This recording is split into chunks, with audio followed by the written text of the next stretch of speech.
हम टीनेजर्स के साथ कैसे डील करें? आपकी टीनेजर्स के साथ डील करने की उम्र निकल चुकी है।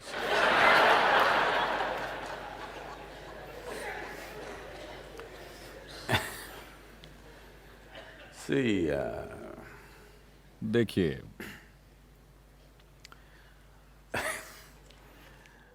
हर एज एक समस्या है। नहीं, मैं युगों की बात कर रहा हूं। स्टोन एज एक समस्या थी,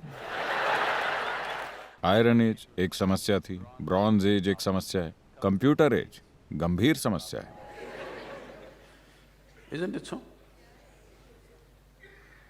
Middle age. मिडिल एज गंभीर समस्या थी, मॉडर्न एज जबरदस्त समस्या है, टीन एज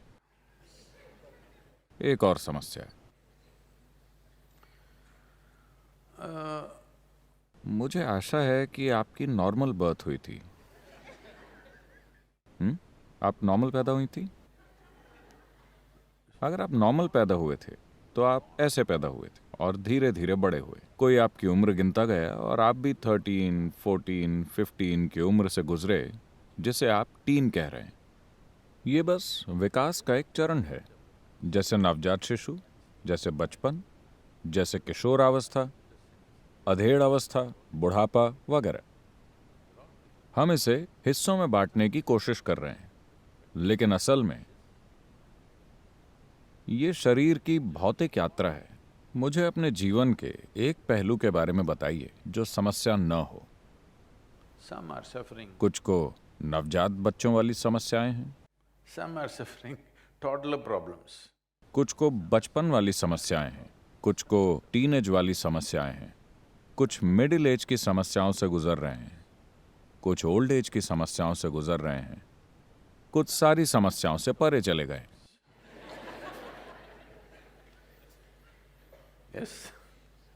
If you अगर आप इस संदर्भ में से देखते हैं तो जीवन का हर दौर एक समस्या है, तब मौत ही एकमात्र हल है। अगर आप जीवन के हर पहलू को समस्या की तरह देखते हैं तो हल क्या है? मौत ही एकमात्र हल है। now, the moment जैसे ही आप जीवन के हर दौर को एक समस्या मान लेते हैं, आप अनजाने में मौत की चाहत करने लगते हैं। ये जान लीजिए, खुद के लिए और अपने आसपास के लोगों के लिए। आपको नहीं मालूम, लेकिन आप अपने मन में एक ऐसा माहौल पैदा कर रहे हैं जहां इस सब से आजाद होना ही समाधान है। आप यहां जीवन का अनुभव करने आए थे। instead of calling इसे जीवन के अलग अलग पहलू कहने के बजाय आप इसे अलग अलग समस्याओं का नाम दे रहे हैं। अगर आप मरते हैं तो आपको अंतिम संस्कार की समस्या भी होगी, क्योंकि मुंबई में अंतिम संस्कार कराना भी आसान नहीं है। अब ये सम्मान के साथ नहीं होता है ना। yes, अब 4 लोग आपकी अर्थी को कंधा नहीं देते, आपका परिवार और सारे मित्र ड्रम के साथ आपके पीछे नहीं चलते। Boom P P P traffic में फंसे हुए, मरने के बाद भी आप ट्रैफिक में फंस जाते हैं।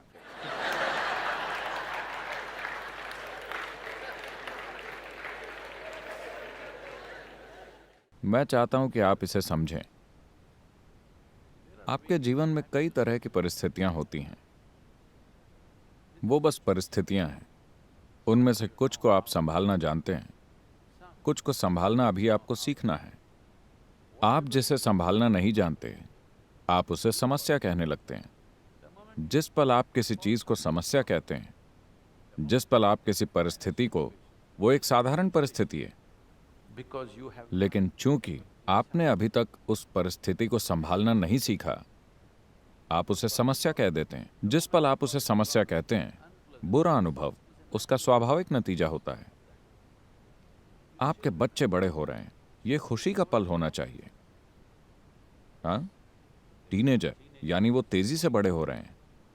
हाँ, या दूसरे शब्दों में, बदकिस्मती से वो आपके जैसे बनना शुरू हो गए और आप परेशान हैं, क्योंकि आप देख सकते हैं कि वो आप जैसे बन रहे हैं। मैं समझ सकता हूं।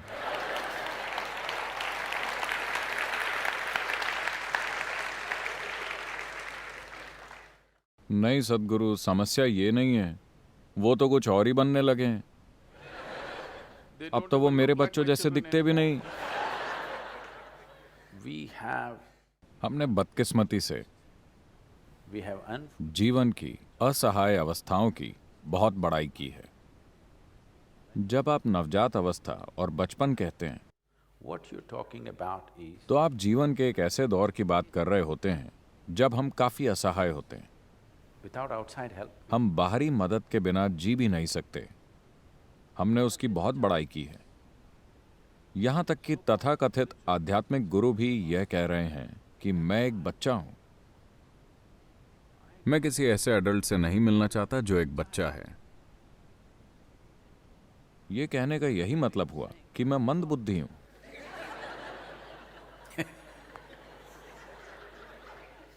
If you अगर आप जीवन भर एक 6 साल के बच्चे के शरीर में अटके रह जाएं, तो आपको बौना कहा जाता है ना? मैं खराब शब्दों का इस्तेमाल कर रहा हूं। यह शब्द शालीनता के हिसाब से ठीक नहीं है। ठीक है, आपको लंबाई की कमी है। vertical impairment has happened to you.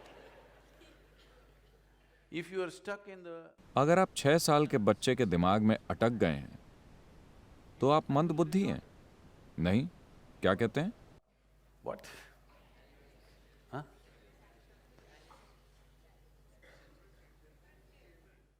तो आप अलग क्षमता वाले कहलाएंगे। यह शालीन शब्द है, ठीक है। हम ऐसी हालत वाले लोगों का अपमान नहीं करना चाहते, हम इसकी कद्र करते हैं।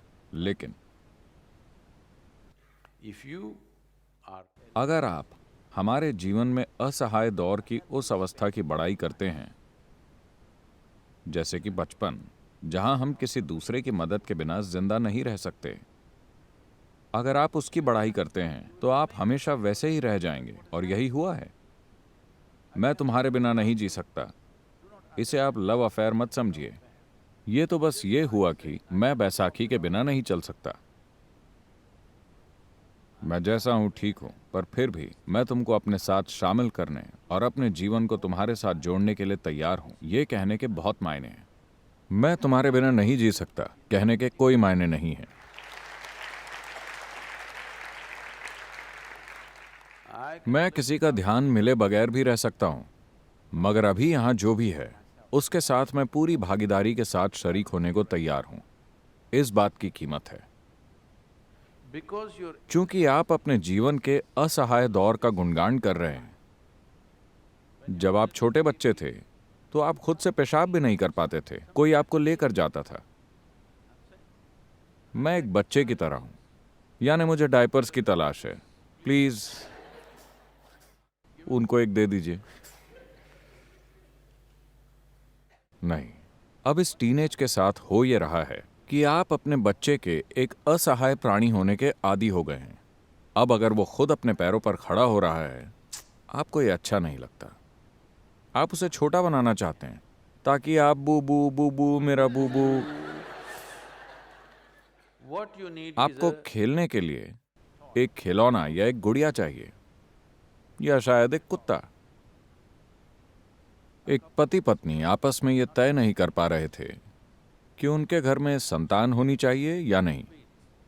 पति पत्नी के बीच बहस ये थी कि पति बच्चे चाहता था और पत्नी का कहना था कि इसके बजाय हम कुत्ता पाल सकते हैं। चूंकि वो खुद से तय नहीं कर पाए, वो एक मैरिज काउंसलर के पास गए। उन्होंने कहा, हम तय नहीं कर पा रहे हैं कि बच्चे पैदा करें या एक कुत्ता पाल लें, हमें क्या करना चाहिए? तो काउंसलर ने कहा, आपको बस ये तय करना है कि आप अपने कारपेट खराब करना चाहते हैं या अपनी जिंदगी।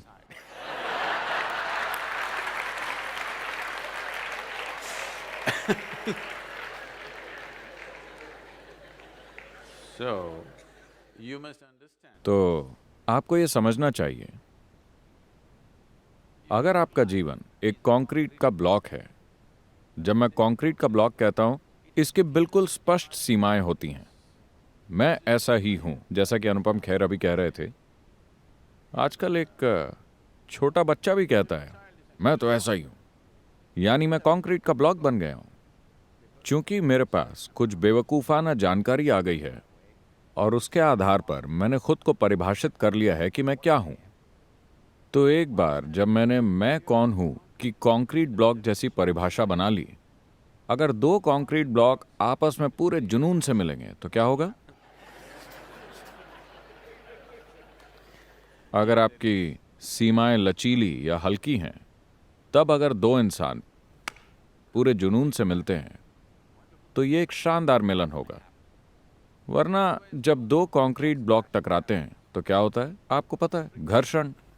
घर्षण होता है और उनमें से एक या दोनों कंक्रीट ब्लॉक टूट जाते हैं। तो एक बार जब आप कंक्रीट के ब्लॉक बन जाते हैं, तब आपको और ज्यादा कंक्रीट ब्लॉक नहीं पैदा करने चाहिए,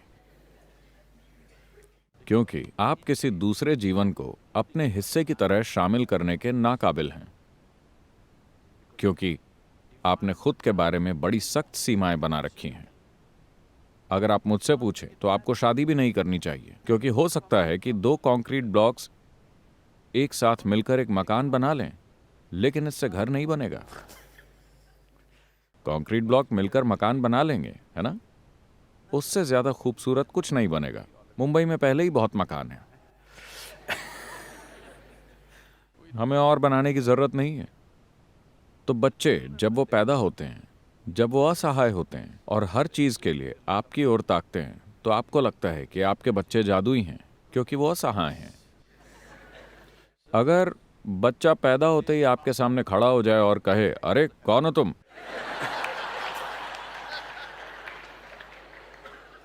आपको ये बच्चा पसंद नहीं आएगा। लेकिन ये सवाल पूछने में उसे 14-15 साल लग जाते हैं।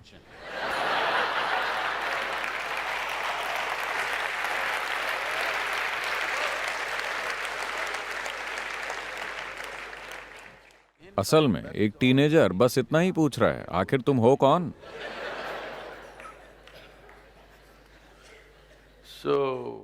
तो अगर आप आए हुए उस नए जीवन के लिए कुछ बनना चाहते हैं, तो आपकी खुद की तय सीमाएं नहीं होनी चाहिए। जैसे कि जब बच्चा छोटा था, जब वो रेंगता था, तो आप भी उसके साथ रेंगते थे। अब आपका टीनेजर झूमना चाहता है, तो आपको भी उसके साथ झूमना चाहिए। नहीं, आप अभी भी उसके साथ रेंगना चाहते हैं। वो इंटरेस्टेड नहीं है, वो आपसे पूछने लगा है। टीनेजर्स की नजरों में माता पिता बेतुके लगते हैं। क्या आपकी नजरों में आपके माता पिता बेतुके नहीं लगे? 12 के होने तक अगर आप खुद बूढ़े ना हो गए हो तो। अगर आप जवानी और जोश से भरपूर थे, तो आपको माता पिता बेतुके लगते थे, क्योंकि वो सोचते थे कि आप भी रेंग रहे हैं और आपके साथ चू चू मुमू पुपू करने की जरूरत है। हर दिन आपके भीतर जीवन बदल रहा है, क्योंकि आप तेजी से बड़े हो रहे हैं और आपके आसपास के मूर्ख ये बात नहीं समझ पा रहे हैं। वो चाहे जो भी हो। आमतौर पर दादा दादी माता पिता की तुलना में ज्यादा प्यार करने वाले होते हैं, क्योंकि वो दूर खड़े होकर काफी कुछ देख पाते हैं। क्योंकि टीनेज का मतलब है कि हार्मोन्स का जहर धीरे धीरे आपके ऊपर हावी हो रहा है। बुढ़ापे का मतलब है कि आप उससे छुटकारा पा रहे हैं। तो वो इस बात को समझते हैं।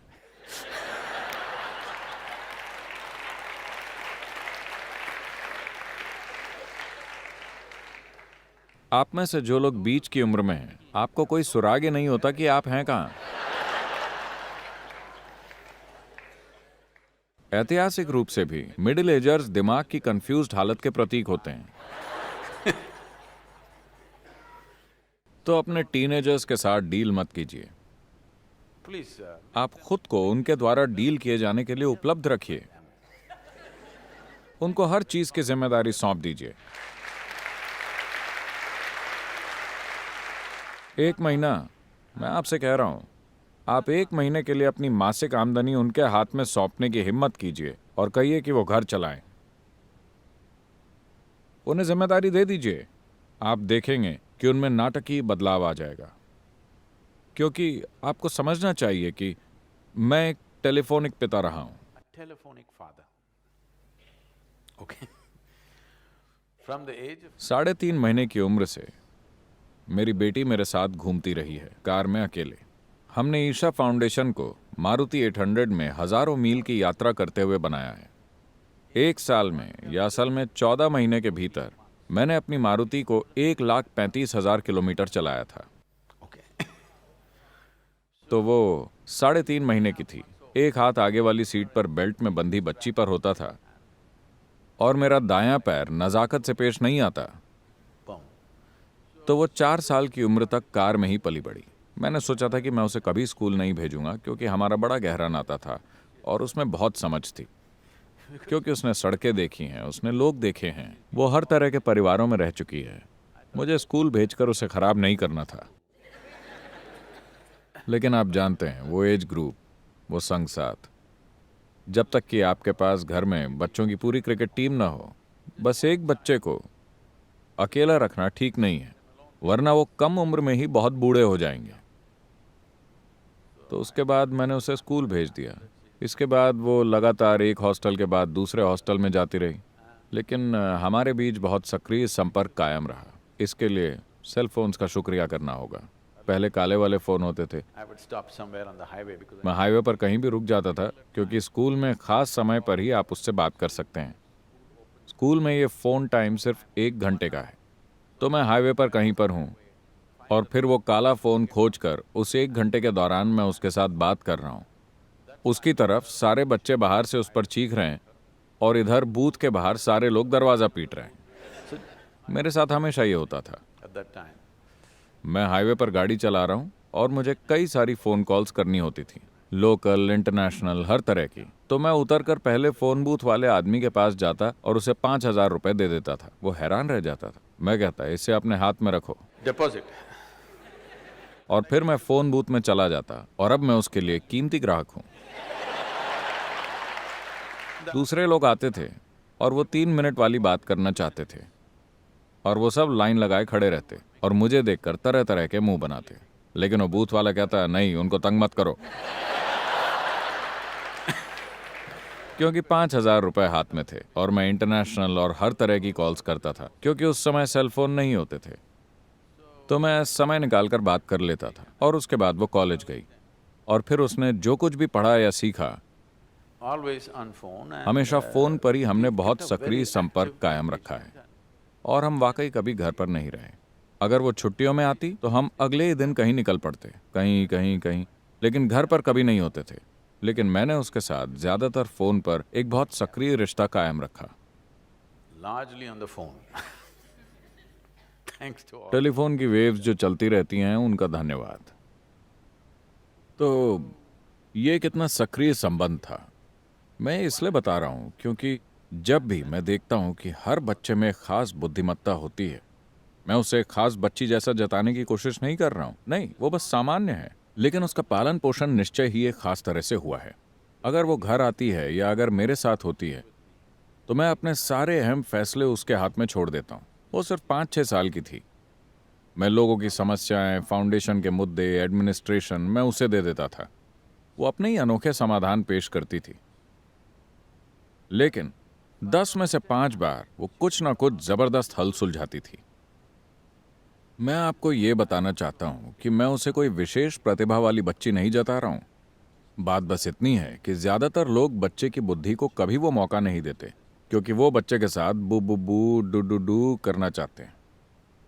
मैंने उसके लिए कभी खिलौने नहीं खरीदे। अगर वो खेलना चाहती थी तो मैं उसे बाहर जंगल में घुमाने ले जाता, उसे पेड़ पर बिठा देता था। उसने पेड़ पर चढ़ना सीखा और वो सारी चीजें। उसे कभी भी खिलौने खरीद कर नहीं दिए। कभी किसी ने गिफ्ट किए होंगे, लेकिन उसकी उनमें कभी रुचि नहीं रही, क्योंकि ज्यादा रोमांचक चीजें मौजूद थी। मैं उसके लिए सांप पकड़ता था, बगीचे की छिपकलियां पकड़ता था, ज्यादा रोमांचक चीजें।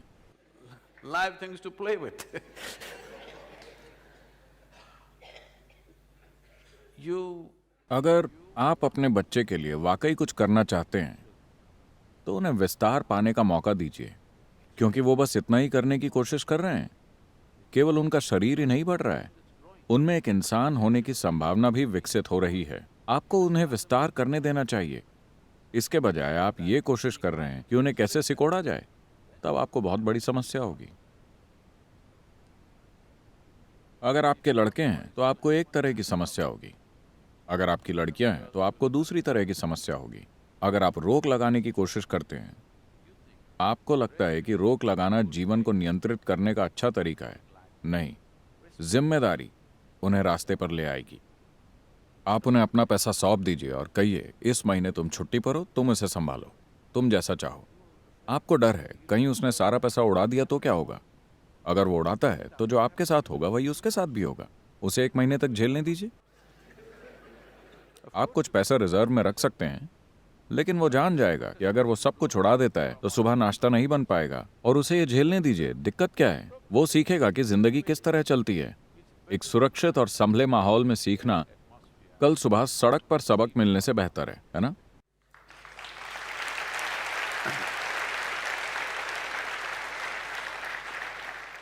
और सबसे बढ़कर, सबसे पहले इस सोच को छोड़ दीजिए कि आपका बच्चा आपकी संपत्ति है। अगर आप सोचते हैं कि यह बच्चा आपकी संपत्ति है, तो टीनेज में कदम रखते समय वो आपको बता रहा है कि मैं आपकी जायदाद नहीं हूं। वो आपको यही बता रहा है और आप हजम नहीं कर पा रहे हैं। एक दूसरा जीवन आपकी संपत्ति नहीं है। अगर एक दूसरे जीवन ने आपके साथ होना चुना है तो उसका आनंद लीजिए। ये एक बहुत बड़ी बात है। चाहे वो आपका पति हो या आपकी पत्नी या आपके बच्चे, वो आपकी संपत्ति नहीं है। आप किसी भी मायने में उनके मालिक नहीं हैं। अगर अभी नहीं तो आप इसे तब समझेंगे जब आप मरेंगे या जब वो मरेंगे। वो आपकी जायदाद नहीं है। एक और जीवन ने आपके जरिए दुनिया में आना या आपके साथ होना चुना है, उसका आनंद लीजिए। ये मत सोचिए कि आप उस जीवन के मालिक हैं। आप नहीं हैं। अगर आप सोचते हैं कि आप उस जीवन के मालिक हैं, एक टीनेजर अपनी बात रखना शुरू कर रहा है कि आप मेरे मालिक नहीं हैं। वो बस आपको यही बता रहा है अपनी ही भाषा में, है कि नहीं? वो बस आपको बता रहे हैं कि आप मेरे मालिक नहीं हैं। But लेकिन क्या आपको लगता है कि एक दूसरे इंसान की तरह वो शामिल नहीं किया जाना चाहते? वो निश्चित रूप से शामिल किया जाना चाहते हैं। तो टीनेज का मतलब है, इसमें कई चीजें हैं। क्योंकि एक चीज तो ये कि आपके हार्मोन्स ने आपकी बुद्धि को हर लिया है, तो इससे कुछ चीजें हो रही हैं। अचानक दुनिया पहले जैसी नहीं लगती। आपके पड़ोस की कोई छोटी दुबली सी लड़की, आपका उससे कोई लेन देन नहीं था, अचानक उसके शरीर पर छोटे छोटे उभार आ गए और आपकी केमिस्ट्री जहरीली हो गई। chemistry is poisoned. आपने उसे देखा और अचानक ये नई दुनिया हो जाती है। सारी दुनिया अलग दिखती है। जो पहले बस लोग हुआ करते थे, वो अचानक आदमी और औरत बन जाते हैं। ये कोई छोटा बदलाव नहीं है। जो पहले केवल लोग थे, वो अचानक कुछ और बन जाते हैं। अचानक आपकी रुचि सिर्फ आधी मानव जाति में होती है। ये एक जबरदस्त बदलाव है। आप देखेंगे कि लड़के अपनी माओ को भी सीधे नहीं देखते, क्योंकि वो अभी भी शरीर के अंगों से अपनी नजर नहीं हटा पा रहे हैं। आपको समझना चाहिए कि ये उसके लिए नया है और वो इससे समझौता करने की कोशिश कर रहा है। Trying to come to terms with it. अगर आप अच्छे दोस्त होते, अगर उन्हें कोई समस्या होती, अगर वो संघर्ष कर रहे होते, तो वो आपसे बात करते। क्योंकि ज्यादातर माता पिता घटिया दोस्त होते, तो वो दूसरे दोस्त बना लेते हैं, और वो दोस्त अपनी ही अजीब सलाहें देते हैं, क्योंकि वो भी इसी हालत में होते हैं।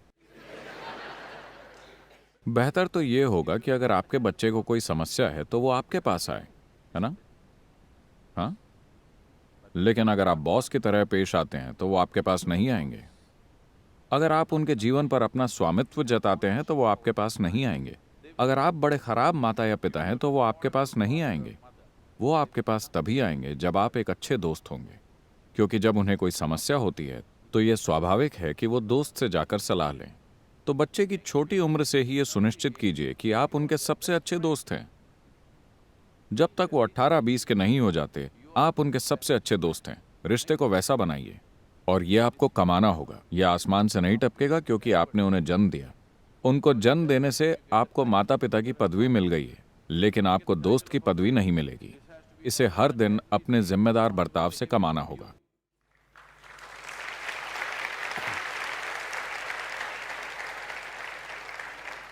मैं बहुत सख्त नहीं होना चाहता, हम आपको यहीं छोड़ देते हैं।